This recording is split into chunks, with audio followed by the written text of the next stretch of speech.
This is nice. Yeah. This is very nice. You've opened so many doors for me and everybody here. I thought I'd touch on something that's a little bit different for your workshops. And you and I spoke about it before in the past, but I didn't quite word it this way. You visit us and you teach us, and we learn at whatever pace we learn.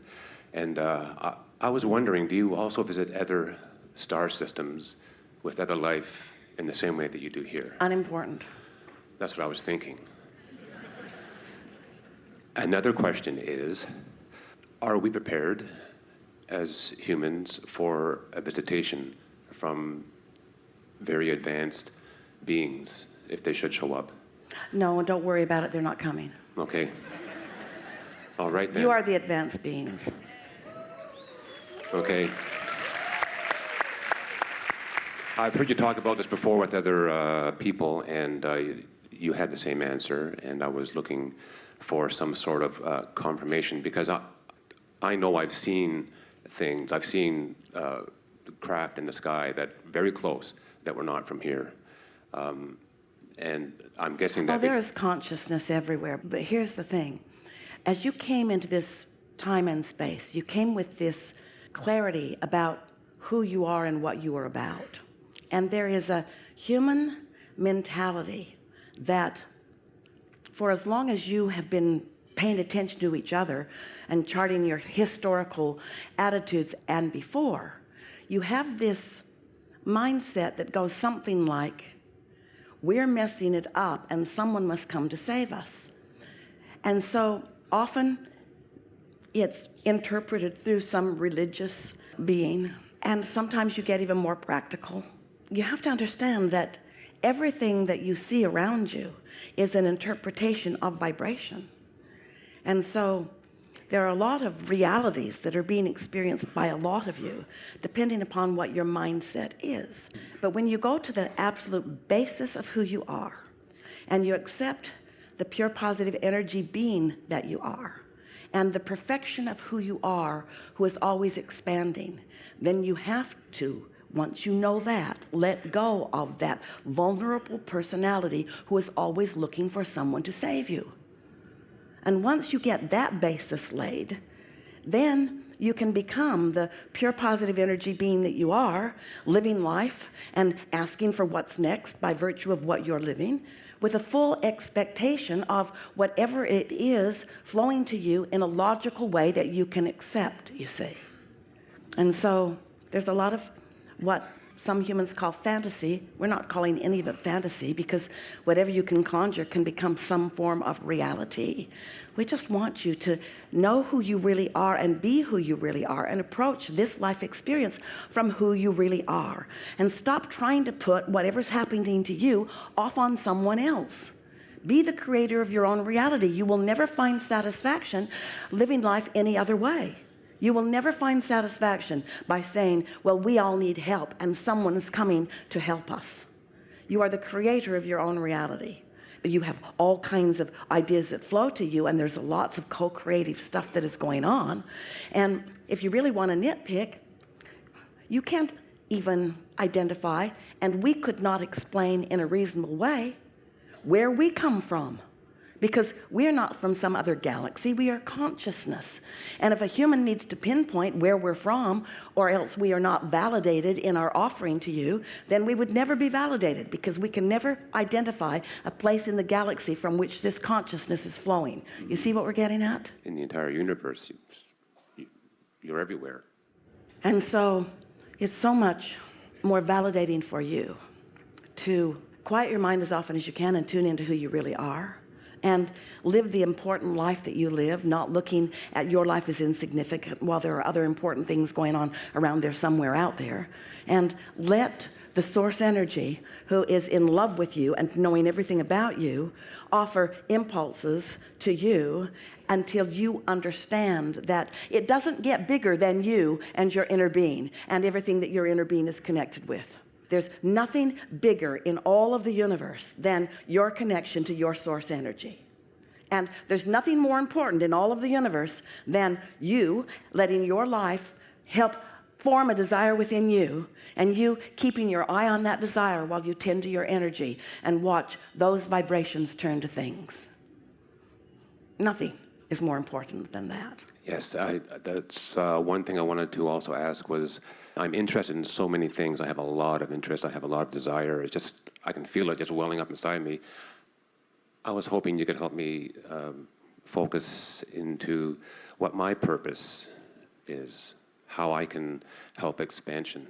Well, the answer to that question, you aren't going to like the way we give it to you necessarily, but the answer to that question is, what's ringing your bells the loudest right now is the answer to that question. And that may change and it may evolve. Sometimes following a thought process on one interest is the path to the opening of another and another and another and another. But whatever is calling you, it's not just what's calling you, it's what you're most ready to hear. And as humans, you want to say, well, I don't want it to be like that. I want the most important thing to call me, and never mind what I'm ready to hear. And we say, you can't leave that part out of the equation, nor should you, or should you feel bad about needing to let the path of least resistance take you here and there and here and there and here and there until you get to where you're wanting to be. There is this perfect unfolding, a perfect unfolding for you. And when we say perfect, we're not just making up that word to make you feel better about yourself. It's a perfect unfolding for you. Because in the path that you may think is not the most direct route, there is insight and attraction that will give you more satisfaction. But humans want to diminish the satisfaction factor. Never mind, don't give me the most satisfying route to where I want to be. Give me the most direct route, or the most important route, or the route that will get me the most accolade. And we say, it never works like that. Your inner being is always leading you to the whole of what you want. And your intentions are really varied. You are an uplifter and intend to always be that. But you are selfishly interested in having satisfying moment after satisfying moment. And so many humans don't allow themselves to satisfy their own quest for satisfaction. It's like you'll do it for someone else, but you won't do it for yourself. And until you have come to a place where you understand what satisfaction is, and that satisfaction only comes from having a desire and moving in the direction of it, then you realize that all of this stuff that humans do, as they take all the piles of manifestation and sort them into piles and evaluate them, right and wrong and good and bad and yours and mine, and then argue with each other about what piles are most to advantage and most valuable and so forth. There are only two piles, and those piles are those who are in this moment under the influence of Source, and those who are in this moment not under the influence of Source, and those move around a great deal too. Sometimes you're under the influence of Source and sometimes you're not.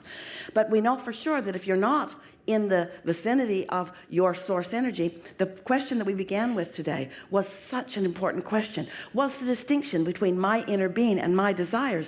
They are one in the same, because they are all in this vibrational reality that we are calling your vortex. Your inner being is there, the equivalent of everything that you desire. So when you sync up by feeling your way to what feels best to you, then you're in sync with the whole of you. And when you're in sync with the whole of you, that's the most satisfying experience that you could ever live in any moment in time, you see. Oh, the feeling of me being in sync with me. There's nothing more satisfying than that. And so we have some questions for you. Yeah. Do you believe that through your life experience, with whatever you were living, whenever you were living it, that through the sifting and sorting of life as it came at you, that you were launching clear preferences and intentions and desires? Mm-hmm. Yes. And do you believe that you were consciously aware of all of them as they were happening within you? Hardly any of them. You weren't consciously aware of hardly any of them. You were more aware of what you didn't want than of what you did want. And so off they go. Now, in the variety of all of them, since they've been received by the thinker that is your inner being, the focuser who is your inner being, the focuser who law of attraction is responding to, who is your inner being, can you sort of get a glimpse of the melding of your desires and the way they all perfectly fit together?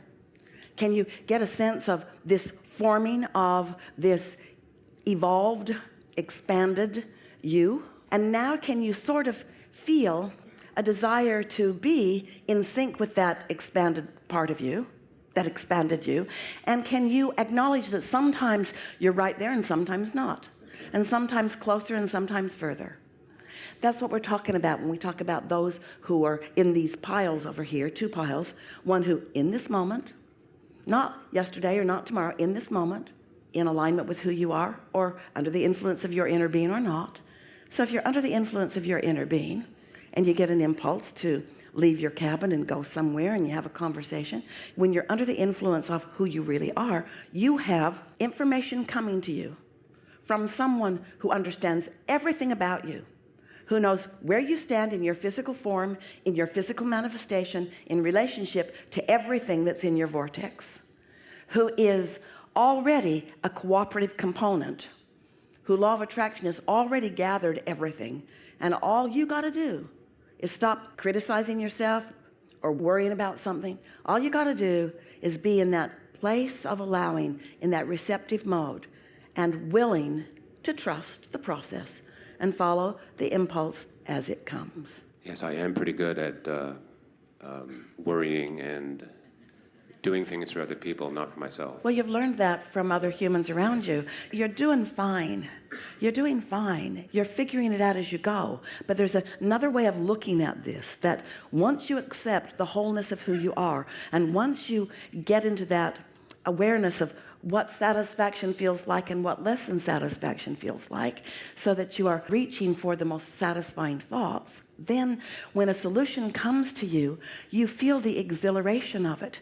And when someone questions that clarity that came to you, you feel the irritating tug of that. You know what you know, what you know, what you know, what you know. And what we want to say to all of you is, if you practice being tuned in, you'll get so you don't second guess what it feels like to be tuned in. You'll say to anyone else, hey, I got this. I'm tuned in. This is the way I'm playing this one out.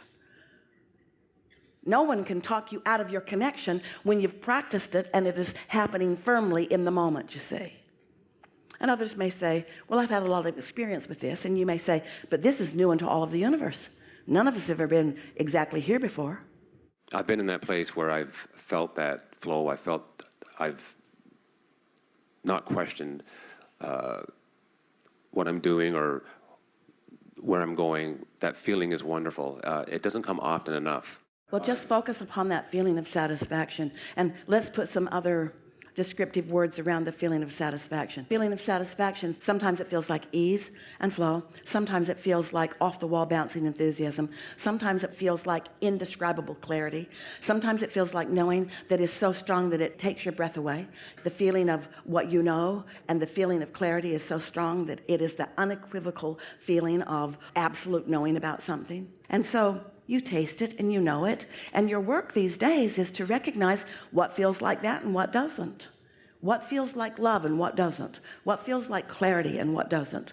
What feels like certainty and what doesn't. Until you've got a bead on that, you see. And then it's not difficult to stop trying to please others. Some years ago, Jerry and Esther were in Texas, and they went into the little town close to where they lived, and the Cibolo Creek was over its banks, and the post office was surrounded by water. So they couldn't pick up their packages, and home they went. And Jerry said, we should call Pat and Lawrence, friends in San Antonio, who have a 1,000-acre ranch in San Antonio, and the Cibolo Creek runs right through their ranch. We should let them know that the Cibolo is over its banks here and headed for them. So Esther called Pat and said, the post office is surrounded, the creek's over its banks. And Pat said, thank you. Got right off the telephone. They went to their lower pastures and removed their cattle and equipment from the pasture where the Cibolo Creek was running through. And later that day, they called and said, thank you. So nice to have a friend upstream.